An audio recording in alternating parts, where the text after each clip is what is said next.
आपको क्या लगता है शीला दीक्षित की बादशाहत अब भी कायम है दिल्ली में? अगर आप हाँ सोचते हैं तो आपको हमारा पोल जरूर देखना चाहिए। जादू चल जाता है तो चला भी जाता है, लेकिन ये सपना काफी पुराना है। प्राइम टाइम में हम शुरू करते हैं। हमारे साथ पैनल शिवानंद तिवारी जी हमारे साथ, जनता दल यूनाइटेड के राज्यसभा सांसद, शकील अहमद साहब हैं प्रवक्ता भारतीय राष्ट्रीय कांग्रेस, अभय कुमार दुबे संपादक CSDS, ओम थानवी साहब संपादक जनसत्ता हमारे साथ हैं।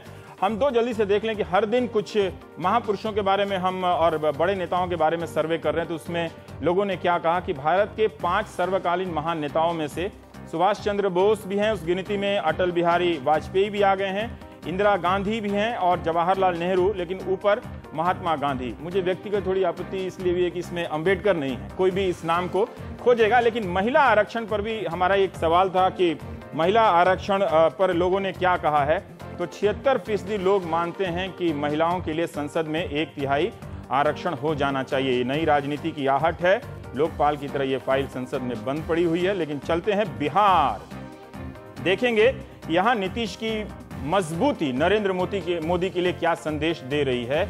84% लोग मानते हैं बिहार में बेहतरीन मुख्यमंत्री के रूप में नीतीश कुमार को। लगभग इतने ही प्रतिशत लोग, बल्कि 83% लोग गुजरात में नरेंद्र मोदी को मानते हैं। 90% लोग नवीन पटनायक को। और ये देखिए पूरी जो तस्वीर बन रही है उसमें कांग्रेस का कोई भी क्षत्रप इस तरह से प्रतिशतों में ऊपर नहीं दिख रहा है। लालू यादव 13 हैं और अन्य जो हैं वो 3% में खुदरा खुदरी उसमें सिमट गए हैं। और नीतीश कुमार को प्रधानमंत्री बनना चाहिए। वो हमेशा कहते हैं कि नहीं बनेंगे, उनकी कोई इच्छा नहीं है, बिहार की सेवा करेंगे। नरेंद्र मोदी भी यही कहते हैं। लेकिन 64% लोग कहते हैं कि हाँ, नीतीश कुमार को अब बड़ा दांव खेलना चाहिए, बिहार के साथ साथ दिल्ली के बारे में सोचना चाहिए। एक बड़ा सवाल आ रहा है कि क्या अगले चुनाव में JDU और BJP को साथ लड़ना चाहिए। ये इसलिए बात आ रही थी कि क्या नरेंद्र मोदी के नाम की घोषणा पर क्या नीतीश आगे जाएंगे, अकेले जाएंगे, इस तरह के सवाल उठ रहे थे।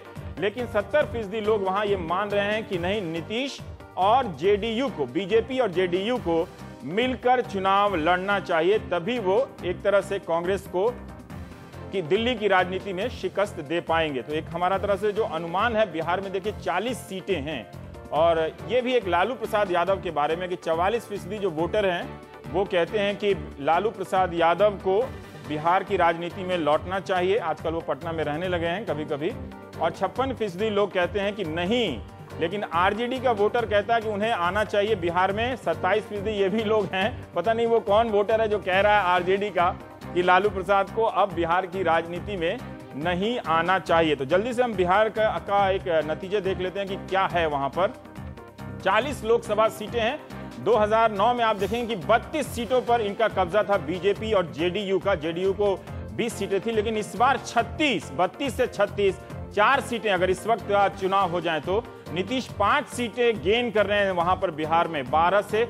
लेकिन BJP जो है वो 12 से घटकर 11 पर आ रही है। कांग्रेस को 2 से घटकर 1 और बाकी 2 इधर उधर निर्दलियों का कोई सीन बन रहा है। तो 36 सीटें ये गठबंधन यानी दिल्ली में काफी कुछ तय करने की स्थिति में होगा। 25 सीटों वाले नीतीश कुमार को नजरअंदाज वैसे नहीं किया जा सकेगा NDA में, जैसे मुलायम दावा कर रहे हैं कि उनके बिना कोई सरकार नहीं बनेगी। वो 33 सीटें लेकर हमारे सर्वे में चल रहे हैं। शकील जी, पहला सवाल मैं आपसे ही करना चाहता हूं कि बिहार में कांग्रेस की जो भूमिका है, एक ऐसा राज्य है आपके लिए कि जहां आपको कुछ करना नहीं है, ऐसा लगता है, सिर्फ देखना है, ताकना है, निहारना है, जोहना है कि नीतीश कुमार क्या करते हैं। इतने साल हो गए बिहार में, आप खड़े नहीं। सच्चाई है जी हाँ, ये बात सच्चाई है कि बिहार एक कास्ट ओरिएंटेड स्टेट है। वोटिंग का पैटर्न वही होता है। और निश्चित रूप से कांग्रेस के पास आज की तारीख में किसी वर्ग विशेष या जात विशेष का, मैं जरा खुल के बोल रहा हूं, स्पेसिफिक वोट नहीं है। इसलिए कांग्रेस की स्थिति नहीं अच्छी है जैसी हम लोग चाहते थे।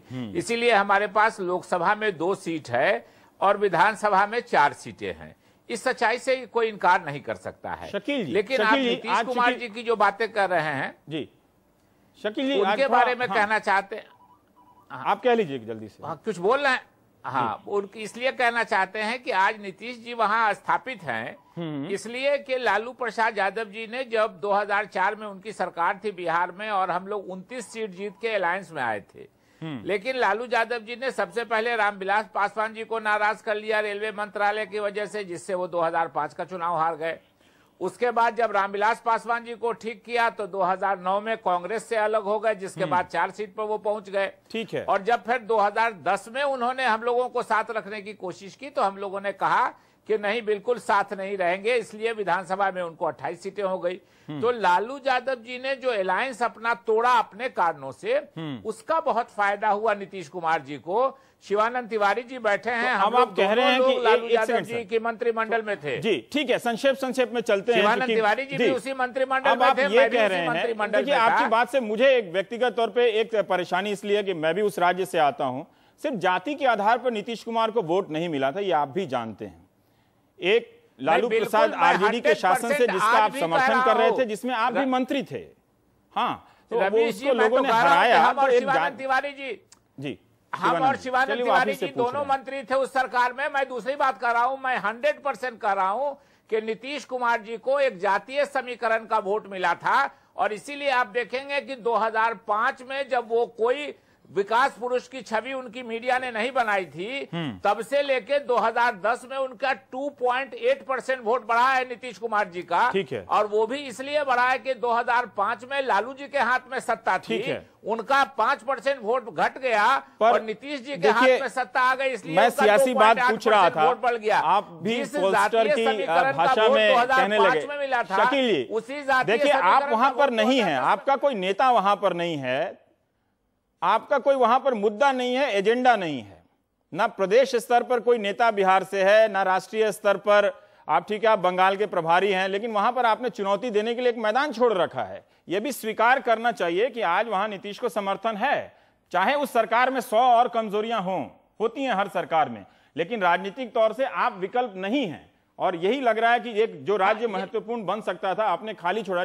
शिवानंद जी, मैं ये जानना चाहता हूं, वो कहते हैं कि प्रधानमंत्री नहीं बनेंगे नीतीश कुमार, लेकिन ये कहते हैं कि एनडीए अभी अपना प्रधानमंत्री बता दे। देखिए ना, जहां तक बिहार के लोगों का सवाल है, सर्वे में आया कि 64% लोग चाहते हैं कि नीतीश कुमार प्रधानमंत्री बने। पार्टी का जहां तक सवाल है, पार्टी की भी इच्छा है, पार्टी के साथियों की इच्छा है कि पार्टी के साथियों की इच्छा है, लेकिन नीतीश कुमार का खुद ही कहना है कि मैं प्रधानमंत्री का उम्मीदवार नहीं हूं। India's #1 news app just got even better. Download NDTV's new app. Fully optimized for retina display. Full screen view.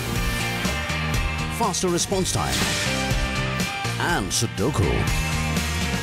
NDTV's new iPad app. Download now.